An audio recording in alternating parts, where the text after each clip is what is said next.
How are you बेटा? सब बढ़िया है ना? ओके बच्चे, you all are welcome in my class 8 class. हम चैप्टर नंबर कौन सा कर रहे थे? 13 में क्या है हमारा? साउंड। बेटा साउंड जो आप बोलते हैं कैसे होता है, कैसे प्रोड्यूस होता है साउंड, इसके बारे में हम बात कर रहे थे बेटा, साउंड। सो बेटा can you think of the explanations is proposed. Loudness जो आपकी वो होती है जो आप बहुत ज़्यादा बोलते हैं, that is known as loudness. और वैक्यूम क्या होता है? साउंड को बेटा एक से दूसरे में ट्रांसफ़र होने के लिए साउंड को क्या चाहिए? एक मीडियम चाहिए, ठीक है। लेकिन आप कोई मीडियम नहीं होगा, बिल्कुल वैक्यूम मीन्स नहीं एयर है, वाटर है, बिल्कुल कुछ भी नहीं हो, वहाँ पे साउंड प्रोड्यूस नहीं होता। तो वैक्यूम में बेटा साउंड प्रोड्यूस नहीं होता है। ओके, तो let's us read chapter 13.4। We hear sound through our ears। हमें साउंड कहाँ से सुनाई देता है? हमारे ईयर्स में से। बेटा मैंने आपको बताया था हमें साउंड कहाँ से सुनाई देता है? ईयर से, with the help of medium होना चाहिए, एयर, वाटर। हम एयर के अंदर ही रहते हैं, हमारी सारी तरफ क्या है बेटा? एयर होती है, एयर के थ्रू हम साउंड प्रोड्यूस होता है और हम सुनते हैं। ओके बच्चा, we hear sound through our ears. हम अपने साउंड सुनते हैं अपने कानों से। The shape of let's us see बेटा, the shapes of the outer part of the ear is like a funnel. हमारा जो ये ईयर है, बाहर का हिस्सा है, वो किसकी तरह होता है? फनल की तरह होता है, कीप की तरह होता है।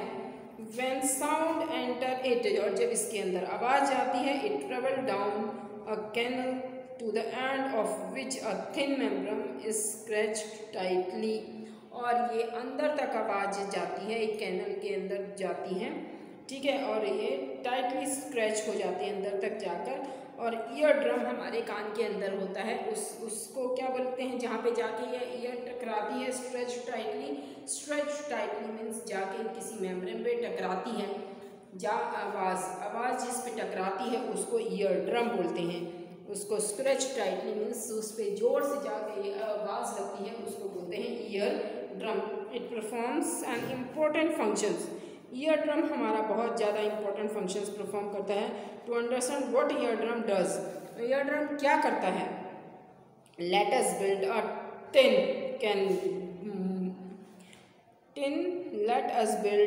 Tin can model of ear drum.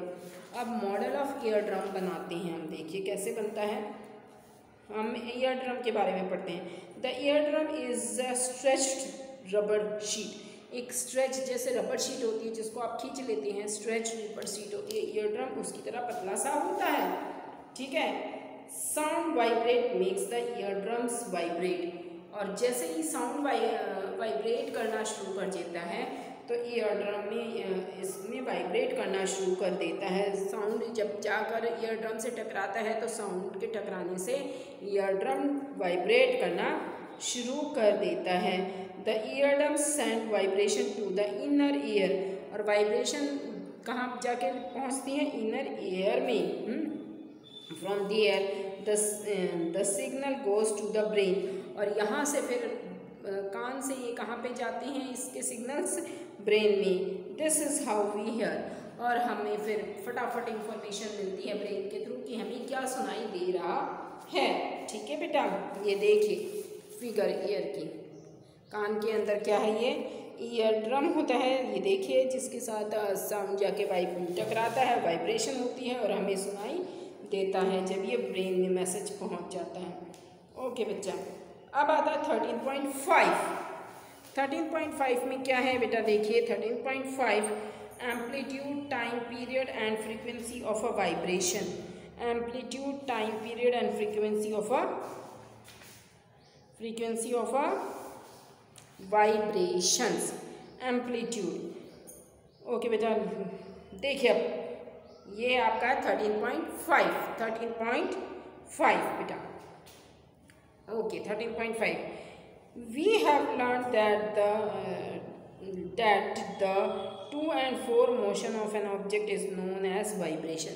किसी मोशन की 2 और फोर, वापस जाना, इधर आना, वापस उसी पोजीशन में ऐसे ऐसे ऐसे ऐसे जब होता है तो इस पोजीशन को 2 and 4 पोजीशन बोला जाता है। जब 2 and 4 पोजीशन होती रहती है तो वाइब्रेशन प्रोड्यूस होती हैं और this motion is also called oscillatory motion. इस मोशन को क्या बोला जाता है? ऑसिलेटरी मोशन भी बोला जाता है।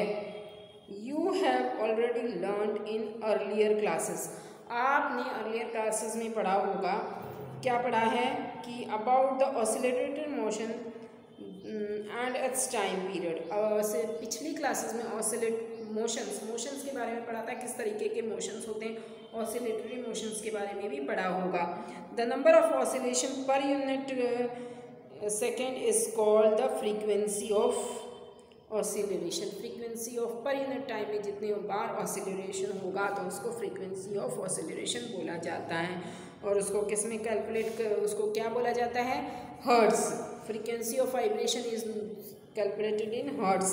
Hz, that is Hz, okay, hertz, इसको बोला जाएगा hertz, HERTZ।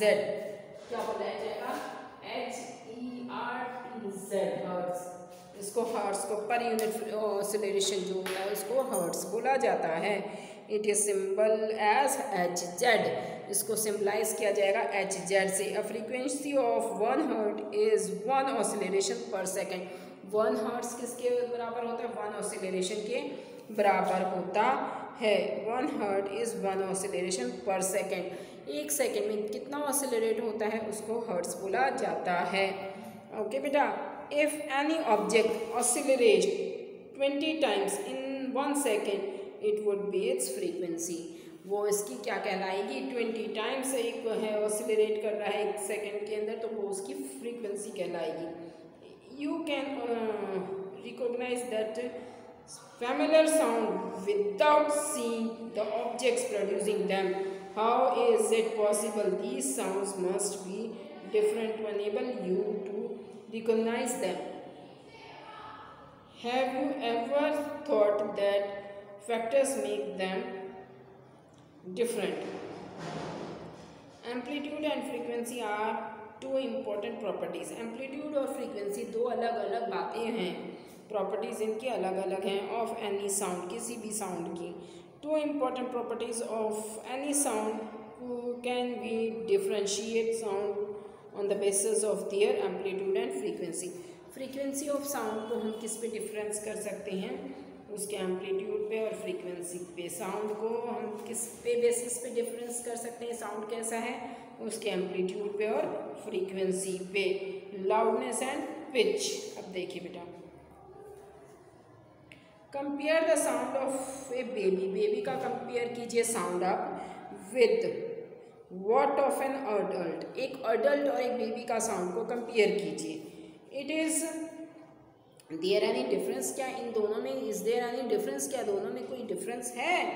Even if 2 sounds are equally loud, अगर दोनों साउंड बहुत ज़ोर से वो हैं दोनों ही, देयर डिफरेंस इन सम वे, उनके डिफरेंस पाया जाएगा, पर फिर भी उनमें कुछ डिफरेंस पाया जाता है। Let us see how. चलिए देखते हैं क्या डिफरेंस है। The frequency determine the shrillness और पिच। श्रिलनेस और pitch of a sound. Pitch, किस पिच पर साउंड है? If the frequency of vibration is higher we say that the sound is shrill as the higher pitch. देखिए बेटा, ये क्या है? पिच, किसी साउंड ये पिच कहलाती है ऊपर वाला। अगर बहुत ऊंचा साउंड जा रहा है दैट इज हायर पिच, ठीक है, तो ये इसकी पिच कहलाती है। ऊंचे साउंड तक होता है तो लंबे बहुत तेजी से होता है तो ऊपर तक एकदम जाता है साउंड, ये है पिच। ओके बेटा, pitch of a sound. If the frequency of vibration is higher, higher होती है frequency of vibration, we say that the sound is shrill and as a higher pitch पे है sound। if the frequency of vibration is lower और frequency of vibration lower है तो we say that sound has a lower pitch। और sound की lower pitch अगर हम आराम से बोलते हैं तो कहेंगे इसकी pitch कैसी है? lower है। for example a drum vibrate with a lower frequency। Drum को वाइब्रेट करोगे lower frequency therefore it produce lower pitch sound, तो लोअर पिच साउंड प्रोड्यूस करेगा। On the other hand we whistle as a high frequency and therefore produce a sound of higher pitch, और ज़ोर से हम सीटी बजाते हैं तो हायर पिच सुनाई देता है। A bird makes high pitch sound where a lion makes low pitch roar. Birds high pitch होता है बर्ड्स का साउंड में, लेकिन इसका लायन का हाई नहीं होता, लो होता है। However, the roar of a lion is very loud, while the sound of a bird is quite fillable. लेकिन जब आप आवाज़ सुनते हो बर्ड्स की तो शेर की आवाज़ से कम ही सुनाई देती है, पर उनका पिच में हाई होता है। बर्ड का पिच लो होता है, हाई होता है, और लायन के पिच के जो होता है साउंड का वो बहुत ज़्यादा हाई होता है। Every day you hear the voice of childrens and adult. Daily आपने अडल्ट और चिल्ड्रंस की आवाज़ सुनी होगी। Do you find any difference? क्या आपने इन दोनों में कुछ डिफरेंस पाया है? ठीक है, पाया है। Can you say that the frequency of a voice of a child is higher than the frequency of an adult. तो आप ये कह सकते हो कि जो बच्चे की फ्रीक्वेंसी है आवाज़ की वो हायर है किसी अडल्ट की फ्रीक्वेंसी से। अच्छा, usually the voice of a women is higher frequency and is shrill then the sound of a man. Man की आवाज़ से किसी वुमेन की फ्रीक्वेंसी की जो पिच है वो कैसी होगी? वुमेन की हायर होगी, मैन की लो होगी। यानी कि उनको बोलने में जब ज़्यादा जोर लगाना पड़ता है तो फ्रीक्वेंसी उनको ज़्यादा फ्रीक्वेंसी पे जाना पड़ता है। जब ज़्यादा फ्रीक्वेंसी पे जाना पड़ता है that is known as high pitch. Okay बेटा, तो आज के लिए इतना ही। Audible and inaudible sound. कुछ साउंड ऑडेबल होता है, चलिए इसको भी देख लेते हैं। कुछ साउंड क्या होता है हमारा ऑडेबल होता है, कुछ साउंड ऑडेबल नहीं होता। देखिए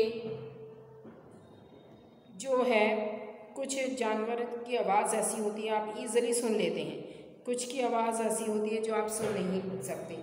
तो जो ऑडेबल साउंड है वो उसकी रेंज होती है 20 to 20,000 हर्ट्ज़। ठीक है, ऑडेबल साउंड की आवाज़ कितनी होती है? साउंड को जो मेजरमेंट होती है, जैसे मीटर वगैरह की मेजरमेंट किस में होती है? सेंटीमीटर में। तो साउंड की मेजरमेंट किस में होती है बेटा? हर्ट्ज़ में होती है। साउंड की मेजरमेंट होती है हर्ट्ज़। तो let's us see, we know that we need a vibrating body from the producing of sound. Vibrating body से एक साउंड प्रोड्यूस होता है, हमें पता है। We hear a sound of all vibrating bodies. सभी वाइब्रेटिंग बॉडीज़ का साउंड हमारे तक आता है। The fact is the sound of frequency less than 20 vibrates per second 20 hertz can not be detected by the human year. जो 20 hertz से कम frequency वाला sound है वो हमें सुनाई नहीं देता, और 20 से जो 20,000 तक का जो है हर्ट्ज़ साउंड है वो इजीली ऑडेबल है हमारे कानों पर। ठीक है, 20 से 20,000 हमारे जो ऑडेबल है, और इससे कम जो साउंड है हर्ट्ज़ वाला उसकी फ्रीक्वेंसी जो कम है तो हमें सुनाई नहीं देता। सही है बेटा। Less than 20 vibrating per second can not be detected by human ear. Human ear के थ्रू उसको सुन नहीं सकते। सच साउंड इज कॉल्ड इनऑडेबल। तो ऐसे साउंड को जो ह्यूमन ईयर में नहीं पहुंचता, हम उन्हें नहीं सुन सकते, इनऑडेबल। और on the higher side sound of frequency higher than 20,000 vibrating per second is also not audible by the human ear. और 20,000 से भी ज़्यादा वाले अगर वाइब्रेटिंग वाला साउंड होगा वो भी हमें सुनाई नहीं देगा कानों में, क्योंकि बहुत ज़्यादा हो जाएगा तो क्या बोल रहे हैं हमें उसमें भी पता नहीं चलता। ठीक है,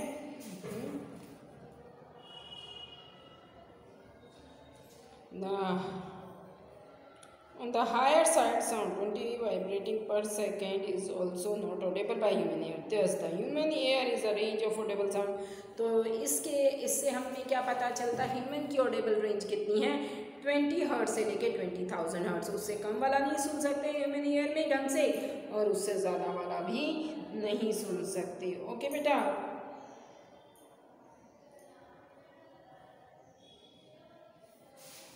तो आज इतना ही। आगे देखिए बेटा, एक बॉक्स है आपका, ये रहा बॉक्स, इसको देखिए।